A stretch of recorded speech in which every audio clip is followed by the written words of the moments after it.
अभी जो दिल्ली में नीतीश कुमार आज के दिन अचानक आ गए, इस पे आप क्या देखते हैं? देखिए, नीतीश कुमार कहाँ आ गए कहाँ नहीं आ गए अचानक। मैं तो एक ही बात कहना चाहूँगा कि नीतीश कुमार, बिहार की असेंबली का चुनाव होगा। आपने प्रीवियस भूतपूर्व स्टेटमेंट सुने होंगे, इनके बयानात सुने होंगे। इन्होंने जो बयान दिए थे, बीजेपी के लोगों ने, लीडरशिप ने बयान दिए थे कि बीजेपी अलग चुनाव लड़ेगी।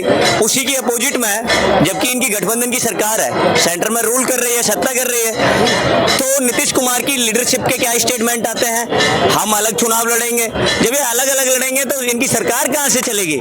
सरकार भी गिरने वाली है, सेंटर की सरकार गिरेगी, बहुत जल्दी गिरने वाली है। और जो बैसाखियों के सारे टिक्की हुई, ये भारतीय जनता पार्टी जो रूल कर रही है देश के अंदर, जो एनडीए की सरकार है, वो बिखर जाएगी, बिखरने वाली है, वो बिखरने वाली है, वो बिखरने वाली है, वो सुनिए वो बिखरने वाली है। वो सरकार जो देश के अंदर रेपिस्टों को शह देती है, जो महिला खिलाड़ी बहन बेटियों का यौन शोषण के आरोप जिस ब्रजभूषण शरण पर लगते हैं, उस ब्रजभूषण शरण को माननीय प्रधानमंत्री श्री दामोदर दास मोदी जी अपने मंच पर बैठाने का काम करते हैं, अपने साथ बैठाते हैं। ये देश के लिए चिंता का विषय है। देश के गौरव को प्रताड़ित करने वाले लोगों को शह देते हैं। आपने देखा एचडी रवेन्ना का पोता था, प्रज्वल रवेन्ना, हाँ ना, जेडीएस का सांसद था, उसके साथ अलायंस किया। उसके 3000 अश्लीलता के वीडियो वायरल होते हैं और प्रधानमंत्री नरेंद्र मोदी उन अश्लीलता करने वाले लोगों के साथ अलायंस करते हैं। ये कितना बड़ा चिंता का विषय है। ये देश समझता है, देश का हर वोटर समझता है, देश का हर नागरिक समझता है कि भारतीय जनता पार्टी इस देश के अंदर करप्शन को शह देने वाले लोगों के साथ खड़ी हुई है। इसलिए जनता ने मन बनाया है कि करप्शन को भगाना है। भारतीय जनता पार्टी जो करप्शन उत्पन्न करने वाले लोगों को शह दे रही है, इसलिए भारतीय जनता पार्टी को ही सत्ता से समापन करना है। अमित शाह ने जम्मू कश्मीर में ये कहा है कि हम दो सिलेंडर देंगे साल में कश्मीर वालों को फ्री। अच्छा, कश्मीर वालों को ही देंगे क्या? कश्मीर में चुनाव चल रहा है इसलिए 2 सिलेंडर देंगे। हरियाणा के अंदर नहीं देंगे, उत्तर प्रदेश के अंदर नहीं देंगे। हरियाणा, आपको वोट तो सभी का चाहिए ना, वोटर तो हर देश का नागरिक है। हर देश के अंदर जो भी स्टेट से आता है, चाहे उत्तर प्रदेश से आता हो, चाहे हरियाणा की आवाज गूंज के आता हो, चाहे गुजरात से आता हो, है तो हमारे भारत के एरिया। उसके अंदर 2 सिलेंडर की बात करते हैं। हरियाणा में ये लॉलीपॉप है, ये भारतीय जनता पार्टी का ये लॉलीपॉप है। देश की जनता समझ चुकी है। शिक्षा, स्वास्थ्य, अर्थव्यवस्था, उनको डिक्रीज करने वाली, उनके लेवल को घटाने वाली वो भारतीय जनता पार्टी जो देश के युवाओं को लाठी बजाती है, और शाह की पुलिस उन पर लाठी बजाती है, और शाह और तानाशाह इस देश के अंदर देख रहे होते हैं। ये देश के अंदर दुविधा का विषय है। 24 लाख एप्लीकेंट, 24 लाख अभ्यर्थी नीट के एग्जाम के लिए थे। वो एजुकेशन मिनिस्टर धर्मेंद्र जी से मिलने जा रहे थे, धर्मेंद्र प्रधान से मिलने जा रहे थे, उनको मिलने नहीं दिया गया और उन पर लाठी बजाई गई।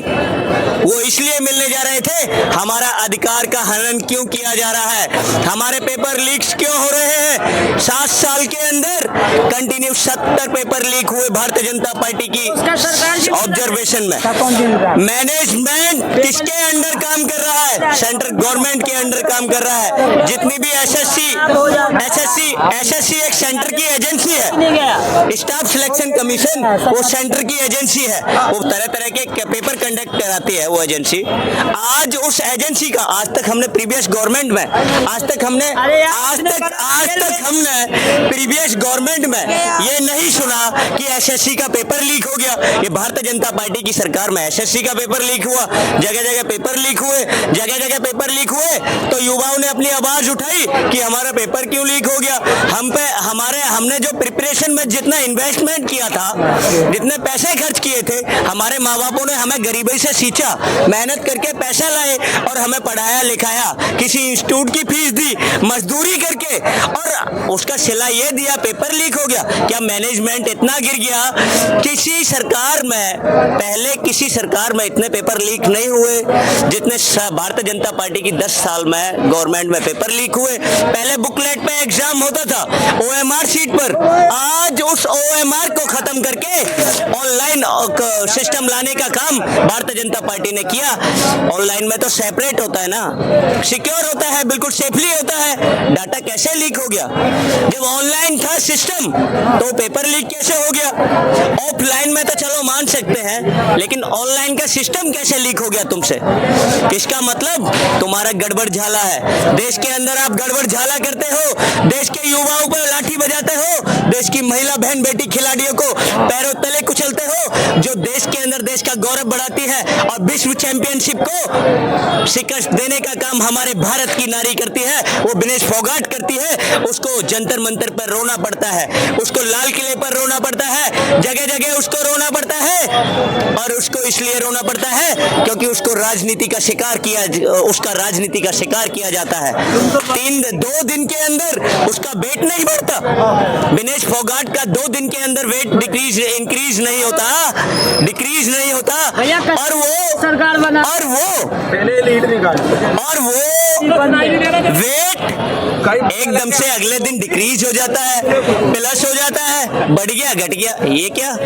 आज तक 15 इतने टूर्नामेंट उन्होंने सेमीफाइनल खेले। सेमीफाइनल में इतने दिन तो कम से कम वो रेस्ट हाउस में रहे होंगे ना, जब तो 100 ग्राम वजन डिक्रीज और इंक्रीज नहीं हुआ। ये अचानक कैसे डिक्रीज और इंक्रीज हो गया? डिक्रीज और इंक्रीज का रिएक्शन ये है, जो भारतीय जनता पार्टी के वो यौन शोषण के अपराधी, जिसको सुप्रीम कोर्ट के अंदर पॉक्सो एक्ट लगता है, ब्रजभूषण शरण को, उसके खिलाफ प्रोटेस्ट करने वाली वो विनेश फोगाट थी, वो बजरंग पुनिया था। एक लास्ट क्वेश्चन, समझे ना? एक लास्ट, इसलिए ये भारतीय जनता पार्टी ध्वस्त हो जाएगी।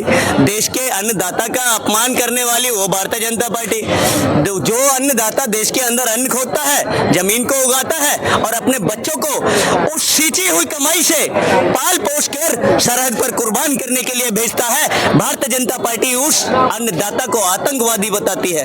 ये देश का, हरियाणा का आगामी विधानसभा चुनाव है। हरियाणा के किसान ने मन बनाया हुआ है, हरियाणा के आम नागरिक ने मन बनाया हुआ है। हरियाणा के अंदर 4 से 5 बार जिन लोगों को जलाने का काम किया गया, उस हरियाणा के हर वोटर ने मन बनाया हुआ है कि भारतीय जनता पार्टी का पूरे 52 सीट आ रहा है मोदी जी का, और कश्मीर में 20 सीट आ रहा है। समझे? ये परेशान है। मैं क्या बोलूं, हरियाणा के अंदर मोदी जी की 52 सीट और कश्मीर के अंदर 20 सीट, ये दोनों जगह जीत हो रही है मोदी जी की। की सरकार बनेगी, मोदी जी की सरकार बनेगी। यार तुम लोग को कितनी बार बोल दिया, तुम चाहे कितना भी बोल लो, रो लो पीट लो, किसी की सरकार नहीं बनेगी, सिर्फ मोदी जी की सरकार। ये भाई बोल रहे हैं मोदी जी की सरकार बनेगी। एक मिनट यार, सुन लिया कर, तेरे को सुनने की क्षमता है। मुझे लगता है लीड इसीलिए लगा के आया, बोलना है, तेरे को सुनना नहीं है। देखो, सुनना नहीं चाहता है ये, इसको मुझे लगता है लीड इसीलिए लगा के आया था ईयरफोन। ये बंदा इसलिए लीड लगा के आए हुए हैं ताकि ये सुनना नहीं चाहते, बोलना चाहते हैं।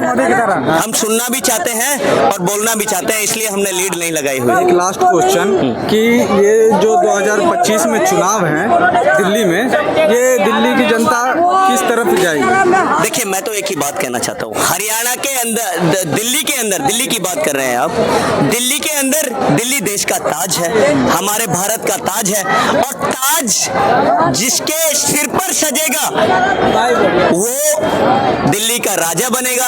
और वो अरविंद केजरीवाल जी के सिर पर 2 बार दिल्ली की जनता सजा चुकी है। एक बार एमसीडी में सजा चुकी है, देखा ना, एमसीडी में मेयर आम आदमी पार्टी के, जब सबसे ज्यादा पार्षद आम आदमी पार्टी के। दिल्ली के अंदर 67 विधायक थे, 62 विधायक अभी प्रेजेंट टाइम में आम आदमी पार्टी के हैं। जब इन्होंने फ्लोर टेस्ट किया था अरविंद केजरीवाल जी को, जब जेल में थे अरविंद जी, उस टाइम ये फ्लोर टेस्ट कर रहे थे।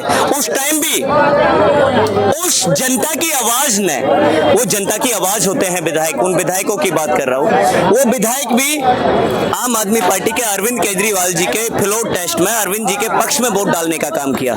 इसलिए कह सकते हैं कि दिल्ली के अंदर Bharatiya Janata party clean sweep हो जाएगी। जो 8 सीट है ना बीजेपी के पास, वो भी क्लीन स्वीप हो जाएगी, और आम आदमी पार्टी की 70 की 70 सीटें आएंगी, और आम आदमी पार्टी के मुख्यमंत्री श्री अरविंद केजरीवाल